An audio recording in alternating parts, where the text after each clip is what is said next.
பாகிஸ்தான் தேவைக்கு மேல் வாலாட்டினால் மோடி காலத்தில் ரொம்ப கடுமையாக அவர் இருப்பார். இந்தியாவினுடைய பாதுகாப்பு மோடியிடம் சரியாக இருக்குமா என்றால் சரியாக இருக்கும்.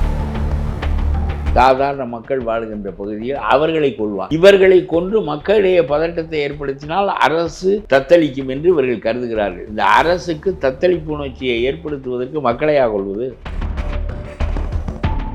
இராணுவ முகாம்களின் மீது குண்டு வீசு, அவன் திருப்பி அடிப்பான். நீ சும்மா பொழுதுபோக்குவதற்காக வந்த மக்களின் மீது நீ குண்டுகளை வீசி குறிவைத்து அவனை நெருக்கமாக நெற்றியிலும் நெஞ்சிலும் சுட்டு அவர்களை சாகடிப்பது, பெண்களை சாகடிப்பது என்பதெல்லாம் என்ன? ஆனால் எதுவாக இருந்தாலும் நாட்டினுடைய அச்சுறுத்தல் நிலை என்ன என்பது நம்மை விட எல்லா தரவுகளையும் பெற்றிருக்கின்ற அவர்களுக்கு தான் தெளிவாக தெரியும். ஆகவே அவர் எடுக்கின்ற முடிவுக்கு நாம் பொதுவாக போர் என்று வந்தால் நாம் துணையாக இருப்பது தான் இயல்பு. முதல் அச்சுறுத்தல் பாகிஸ்தானுக்கு தானே. முதலில் நம்மை விழிப்படைய வைக்கிறது.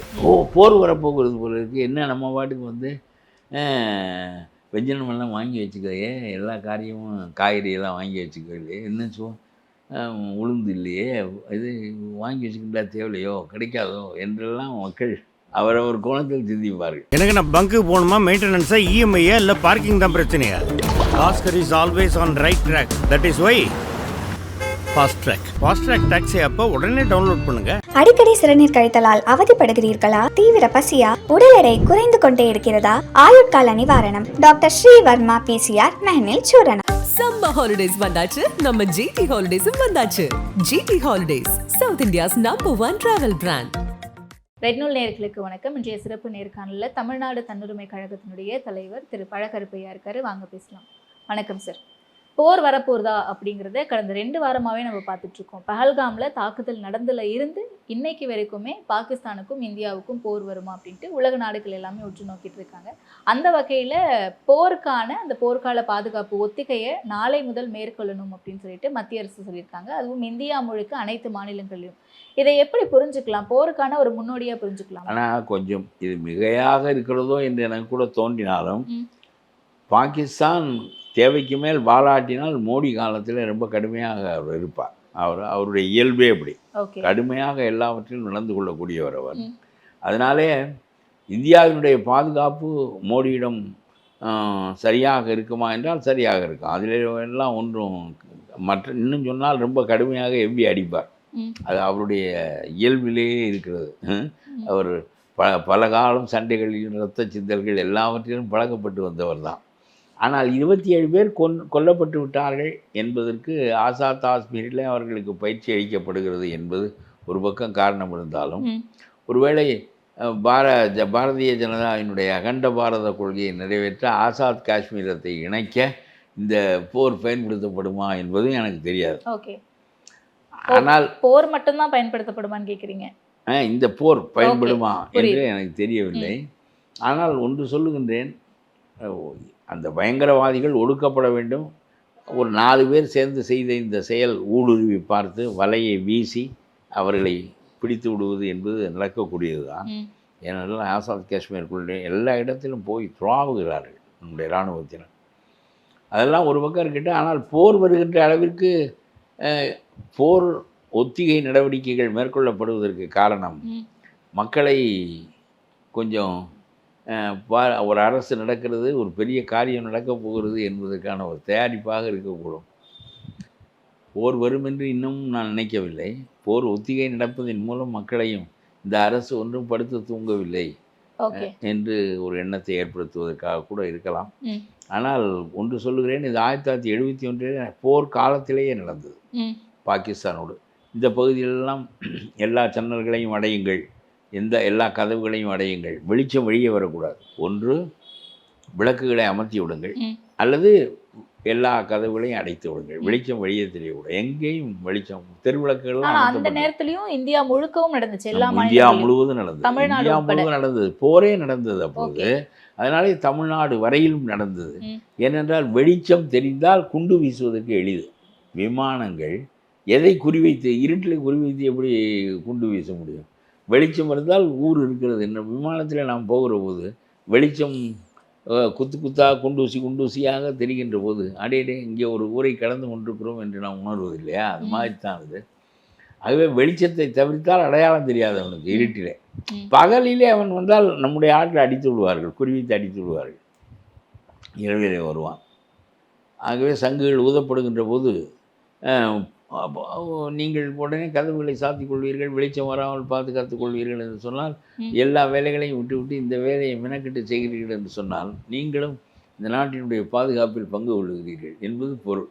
ஓகே என்று எனக்கு அப்படித்தான் தோன்றுகிறது. இன்னமும் போருக்கான நிலை ஏற்பட்டு விட்டதாக நான் நினைக்கவில்லை. இல்ல சார், ஆனா 71 கம்பேர் பண்ணும்போது அந்த நேரத்துல போர் நடந்துகிட்டு இருந்தது. ஆமாம், அண்ட் பல்வேறு விஷயங்களால நமக்கும் பாகிஸ்தானுக்கும் நிறைய சண்டைகள் இருந்துட்டு இருந்தது. காஷ்மீர் பல்வேறுலாம் கிடையாது, காஷ்மீர் ஒன்று தான். காஷ்மீர் வந்து பாகிஸ்தானில் உள்ள காஷ்மீர். பி என்பது பஞ்சாப், எஸ் என்பது சிந்து, கே என்பது காஷ்மீர். பாகிஸ்தான் எழுத்துக்களை எல்லாம் ஒவ்வொரு மாநிலத்தின் ஒரு எழுத்தை வைத்து உருவாக்கி இருக்கிறார்கள். பாகிஸ்தான் இந்திய நாடு போல அல்ல. பாகிஸ்தான் நாட்டுக்கு ஒவ்வொரு எழுத்தும் ஒவ்வொரு மாநிலத்தை குறிக்கிறது. அதில் ஒரு எழுத்து இல்லையே. எப்பொழுது நியாயமாக அது எப்படி சொல்லப்பட வேண்டும் தெரியுமா? பாகிஸ்தான் என்று தான் சொல்ல வேண்டும். இக்கு இல்லையே, காஷ்மீர் அங்கே இல்லையே. அது முஸ்லீம்களின் நாடு, ஆகவே முஸ்லீம்களோடு தான் சேர வேண்டும் என்று தான் ஜின்னா பேசினார். ஓகே, ஆனால் அது நம்முடைய பகுதியோடு சேர்ந்தது என்பது நேரு, ஷேக் அப்துல்லா 2 பேருடைய ஏன் ஒரு இந்துக்களின் நாடு அல்ல இது, எல்லாருக்குமான நாடு தான். முஸ்லீம்கள் இங்கே வாழ முடியும் என்பதை உலகத்திற்கு காட்ட நேரு நினைத்தார். ஷேக் அப்துல்லா நினைத்தார், எங்களுக்கான எல்லா பாதுகாப்புகளையும் அரசியல் சாசனத்தை நீங்கள் செய்து தந்தால் உங்களோடு நாங்கள் இருப்பதை பற்றி மறுப்பில்லை என்று சொன்னார். இப்பொழுது இந்த சாசனங்கள் கிழித்தறியப்பட்டு விட்டன. இந்த 370வது பிரிவெல்லாம் காணாமல் போய்விட்டது. அது ஒரு பக்கம் இருக்கிறது. இதன் காரணமான சண்டைகள் தொடர்கின்றன. பல சமயங்களில் பயங்கரவாதங்களும் மற்றவையும் இந்த காஷ்மீர் காரணமாக ஏற்படுகின்றவை தான். இல்ல அந்த நேரத்துல ரொம்ப தீவிரமா இருந்திருக்கும்ல சார். இப்ப அந்த தீவிரம் அடைஞ்சிருக்குன்னு நினைக்கிறாங்க. கொஞ்சம் குறைந்து விட்டது. இந்திய நாடு ரொம்ப வலிமையாக இருக்கிறது. ஆனால் 27 பேரை நான் என்ன சொல்கிறேன், அவர்கள் கோழைகள். இராணுவ முகாம்களின் மீது குண்டு வீசு, அவன் திருப்பி அடிப்பான். நீ சும்மா பொழுதுபோக்குவதற்காக வந்த மக்களின் மீது நீ குண்டுகளை வீசி குறிவைத்து அவனை நெருக்கமாக நெற்றியிலும் நெஞ்சிலும் சுட்டு அவர்களை சாகடிப்பது, பெண்களை சாகடிப்பது என்பதெல்லாம் என்ன முறை அது? ஆகவே யாருக்கும் அந்த கொதிப்பு ஏற்படுகிறது. இந்த பயங்கரவாதம் மாதிரி ஒரு கோழைத்தனம் உலகத்தில் கிடையாது. பயங்கரவாதம் என்பது எப்பொழுதும் பேருந்து நிலையத்தில் வைத்து விடுவான், ரயில் நிலையத்தில் வைத்து விடுவான், பெரிய 27 மாடி ஹோட்டல் இருக்கிற இடத்துல வைத்து விடுவான். இப்படி ஒரு இராணுவ முகாமுக்கும் உனக்கு போவதற்கு தெம்பு கிடையாது. எல்லாமே சாதாரண மக்கள் வாழுகின்ற பகுதியில் அவர்களை கொள்வான். இவர்களை கொன்று மக்களிடையே பதட்டத்தை ஏற்படுத்தினால் அரசு தத்தளிக்கும் என்று இவர்கள் கருதுகிறார்கள். இந்த அரசுக்கு தத்தளிப்பு உணர்ச்சியை ஏற்படுத்துவதற்கு மக்களையாக கொள்வது.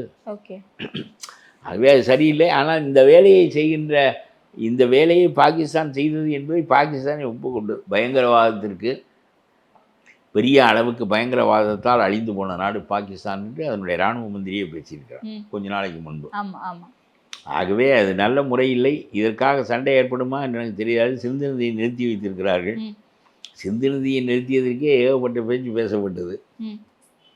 சொல்லுவார்கள் இல்லையா, பிரம்மபுத்திராவை சீனன் நிறுத்தினால் என்ன செய்வாய் என்று எதிர்கேள்வியெல்லாம் எழுந்தது. சிந்து நதியை நிறுத்தியதே போர் அறிவிப்பு தான் என்று பாகிஸ்தானியர்கள் சொன்னார்கள். இப்படி பல நிலைகள் இருக்கின்றன. ஆனாலும் கூட நான் ஏதோ மக்களை தயார் நிலையில் வைத்திருப்பது என்பதும் ஒரு வகை. என்ன நடக்கிறது என்று தெரியாமல் நம்முடைய மக்கள் மதம் என்று இருப்பார்கள். ஓகே, ஆனால் இந்த மாதிரியான ஒத்திகைக்கு காஷ்மீர் மக்கள் பழக்கப்பட்டிருப்பாங்கல்ல சார். அது பார்டருங்கிறதுனால, ஆக்கிரமிப்பு காஷ்மீர் மக்கள் இராணுவத்தோடு தானே வாழ்கிறார்கள். அதுதான் அவர்களுக்கு இல்லை, நமக்கு. இப்பொழுது நாமல்லவா, அதுதான் நமக்கு இது எப்படி எந்த வகையில புதுசா இருக்கும்? நம்ம மக்கள் இதை எப்படி எதிர்கொள்ள போறாங்க? நம்முடைய மக்கள் நான் 77 பார்த்துருக்கிறேன். அந்த போர் நடந்த போது எங்களை மாதிரி ஆட்கள் பார்த்ததில்லை. அதனால ஒவ்வொரு தலைமுறையும் பார்ப்பதற்கு ஒரு தரம் போர் நடத்த முடியாது. அதனால் நான் இதை பார்த்துருக்கிறேன். விளக்குகளை எல்லாம் அணைத்து விடுவார்கள். உடனே படித்து அமைத்து விட்டு மெழுகுத்தி வைத்துக் கொள்வார்கள். அல்லது வெளிச்சம் போகாதவாறு எல்லாவற்றையும் இருக்க சாத்தி விடுவார்கள். அவ்வளவுதான். அது எத்தனை நாட்கள் இருந்துச்சு? அது பல நாட்கள் இருந்தது. போர் நடவடிக்கை அது போருக்கு இடையே நடந்தது. அது இது ஒரு தடவை நீங்கள் சாத்தி எல்லாம் பார்த்து கொள்ளுங்கள். இருட்டிலே இருப்பதற்கு பழகி கொள்ளுங்கள். வீட்டிலே மெழுகுவத்தி வைத்துக் கொள்ளுங்கள். இல்லாவிட்டால் வெளிச்சம் வெளியே வராதவாறு அடைத்து வைத்து விடுங்கள் என்று நமக்கு பயிற்சி ஊட்டுவதற்காக, நம்மை பயிற்றுவிப்பதற்காக இந்த ஒத்திகை நடைபெறுகிறது. அவ்வளோதான். எனக்கு இன்னமும் போர் வரும் என்று தோன்றவில்லை. போர் வராமலேயே இந்த காரியங்களை நாம் நடத்தி கொள்வது இன்னும் சிறப்பானது என்று தான் எனக்கு தோன்றுகிறது. Okay okay. அண்ட் இப்போ மத்திய அரசு இதை எப்படி கையாளுறாங்கன்னு நீங்கள் பார்க்குறீங்க? மோடி வலிமையான ஆள். ஆகவே நாம் 4 அடி தவுவதற்குள் ஒரு 40 அடி தவி விடுவார். வலிமையான ஆள் தான். அவர் என்ன நினைக்கிறார்னு எனக்கு தெரியாது. ஏன்னா அரசாங்கத்தில் ராஜதந்திரிகள் இருக்கிறார்கள், போர் தளபதிகள் இருக்கிறார்கள், நாட்டினுடைய நிலை என்ன, எதிரியினுடைய வலிமை என்ன, எல்லாம் அவர்களுக்கு தெரியும். ஆகவே நாம் இது போன்றவற்றில் நம்முடைய அரசாங்கத்தோடு சேர்ந்து ஒத்திருந்து அவருடைய நடவடிக்கைக்கு சரி என்று இசைபிடிப்பது தான் சரியானதாக இருக்க முடியும். Okay okay. அந்த வகையிலே நாம் இதை ஆதரிக்க வேண்டிய நிலைமையிலே தான் இருக்கின்றோம். பொதுவாக போர் என்பது பெரிய சேதம்தான். அதுவும் அணுகுண்டுகள் பயன்படுத்தப்படுகின்ற காலத்தில் போர் என்பது சின்ன நாடு பெரிய நாடு என்ற எண்ணத்தை அழித்து விடுகிறது. இல்லை, அதுதான் நான் கேட்க வந்தேன். எல்லா வகையிலுமே பாகிஸ்தானை விட இந்தியா வந்து முன்னேறிய ஒரு நாடா இருக்கு. முன்னேறிய நாடு, 10 மடங்கு பலமான நாடு, 10 மடங்கு இராணுவம் உள்ள நாடு, 10 மடங்கு வசதி உள்ள நாடு. இது எல்லாமே அவனே பாகிஸ்தான்ல என்ன சொல்லுகிறார்கள் என்றால், அவர்களுடைய இராணுவ வண்டிகள் ஓடுவதற்கு 10 நாட்களுக்கு மேல் டீசல் இருப்பே இல்லை என்று சொல்லுகிறார்கள். டீசல் இருப்பே 10 நாளைக்கு மேல் இல்லை, அந்த இராணுவ வண்டிகள் 10 நாள் தான் ஓடலாம் என்றெல்லாம் சொல்லுகிறார்கள். இருக்கட்டும், எதுவாக இருந்தாலும் இன்றைய யுத்தம் என்பது வெறும் துப்பாக்கி, ஒரு காலத்தில் வாள்களின் மோதல், இன்னொரு காலத்தில் துப்பாக்கிகளின் மோதல், இப்பொழுது அணுகுண்டுகளின் மோதல். ஆகவே வெற்றி சிறிய நாட்டுக்கு வரக்கூடாது என்று கட்டாயம் இல்லை. அதெல்லாம் வடகொரியா மிரட்டுகிறான் அமெரிக்காவை. அப்படி இல்லை, எல்லா வகையிலுமே இந்தியா பலமா இருக்கு, முன்னேறி இருக்கு அப்படின்னும் போது அதற்கான அவசியமே கிடையாதுன்றாங்க. என்ன அவசியம் கிடையாது? போருக்கான அவசியமோ இல்லை போர் ஒத்திகைக்கான அவசியமோ? சும்மா ஒரு தடவை மக்களை உனக்கு இதெல்லாம் பார்த்தது இல்லையே, நீ எல்லாம் பார்க்க வேண்டாமா, அது காரணமாக இருக்கலாம். மக்களை மனத்தளவில் பயிற்றுவிப்பது நோக்கமாக இருக்கலாம். அதில் ஒன்றும் தப்பு கிடையாது. ஒரு நாளைக்கு இந்த நாடகத்தை நாம் நடத்தி பார்ப்போம், மனத்தளவிலே பயிற்சி பெறுவோம் என்பது சரிதான். அதனாலே ஒன்றும் இல்லை. ஆகவே இது இந்த நாட்டை முற்றிலுமாக அச்சுறுத்தி வைத்துக் கொள்வதற்கு போர் தவிர வேறு வழி இல்லை என்று மோடி நினைக்கிறாரா என்று எனக்கு தெரியவில்லை. ஏனென்றால் நம்முடைய நாட்டில் எத்தனையில் ஒரு பகுதி பாகிஸ்தான், அதுவும் ஏற்கனவே இருந்த பாதி துண்டாடப்பட்டு விட்டது. பாகிஸ்தான் ஆக்குபைடு காஷ்மீர், பாகிஸ்தான் ஆக்குபைடு காஷ்மீரை பிடிப்பதற்கான முயற்சி தான் என்று சில பேர் சொல்லுகிறார்கள். இந்த பாரதிய ஜனதா விமர்சிக்கிறவர்கள் ஆசாத் காஷ்மீர் அதற்கு பேர். அந்த ஆசாத் காஷ்மீர் ஒரு பகுதி தான், நம்முடைய காஷ்மீர் தான் பெரிய பகுதி. அதை இதோடு சேர்த்து விடுவது, அந்த அகண்ட பாரத கொள்கையில் நம்முடைய காஷ்மீரில் ஒரு பகுதி பாகிஸ்தானுடைய ஆக்கிரமிப்பில் இருப்பதை ஒப்புக்கொள்ள மாட்டார் மோடி. ஆகவே அதற்கான வாய்ப்பாக இதை பயன்படுத்துவார் என்று சொல்லுகிறவர்களும் இருக்கிறார்கள். ஆனால் எதுவாக இருந்தாலும் நாட்டினுடைய அச்சுறுத்தல் நிலை என்ன என்பது நம்மை விட எல்லா தரவுகளையும் பெற்றிருக்கின்ற அவர்களுக்கு தான் தெளிவாக தெரியும். ஆகவே அவர் எடுக்கின்ற முடிவுக்கு நாம் பொதுவாக போர் என்று வந்தால் நாம் துணையாக இருப்பது தான் இயல்பு. இல்லை, இதில் 2 பார்வை பார்க்கப்படுது. ஒன்று, பாகிஸ்தானை பயமுறுத்துறதுக்காக தான் இந்த மாதிரியான போர் ஒத்திகை நடவடிக்கைகள். ஆமாம், அது அச்சுறுத்தல் தானே. முதல் அச்சுறுத்தல் பாகிஸ்தானுக்கு தானே. முதலில் நம்மை விழிப்படைய வைக்கிறது. போர் வரப்போகிறது போல இருக்குது, என்ன நம்ம பாட்டுக்கு வந்து வெஜினமெல்லாம் வாங்கி வச்சுக்கையே, எல்லா காரியமும் காய்கறியெல்லாம் வாங்கி வச்சுக்கலையே, என்ன உளுந்து இல்லையே, இது வாங்கி வச்சுக்கிட்டா தேவையில்லையோ, கிடைக்காதோ என்றெல்லாம் மக்கள் அவரவர் கோணத்தில் சிந்திப்பார்கள். நான் 71 பார்த்திருக்கிறேன். இப்பொழுது 2025 மீண்டும் பார்ப்பதற்கான வாய்ப்பு எனக்கு வாழ்க்கையில் வந்திருக்கிறது. அவ்வளோதான். அது போர் நடந்த காலத்தில் நடந்தது. இப்பொழுது போர் நடப்பதற்கு முன்னாலேயே மக்களுக்கு அந்த பயிற்சி அளிக்கப்படுகிறது. அதனால் சரிதான். என்ன ஆசாத் காஷ்மீரை பிடிப்பதற்கான முயற்சியா, இல்லை பாகிஸ்தானையே அமைக்கி விடுவதற்கான முயற்சியா? சிந்து நதியை நாம் நிறுத்தி வைத்ததே பெரிய நடவடிக்கை. இல்லை, அந்த இடத்துல இருந்தானே இது போரா அப்படிங்கிறதே தொடங்குது. போர் அப்படிங்கிற ஒரு விஷயமே தொடங்குது. ஆனால் பாகிஸ்தான் முண்டவில்லை. நம்ம நிறுத்தினதுக்கு தானே பாகிஸ்தான் சொன்னாங்க, நீங்கள் வந்து ஒரு வார்லைக் சிச்சுவேஷனை கிரியேட் பண்ணி உருவாக்கி இருக்கிறீர்கள் என்று சொன்னார்கள். சொன்னாலும் கூட இப்பொழுது அங்கிருந்து தூண்டுதல் ஒன்றும் இல்லை, பேசாமல் தான் இருக்கிறார்கள்.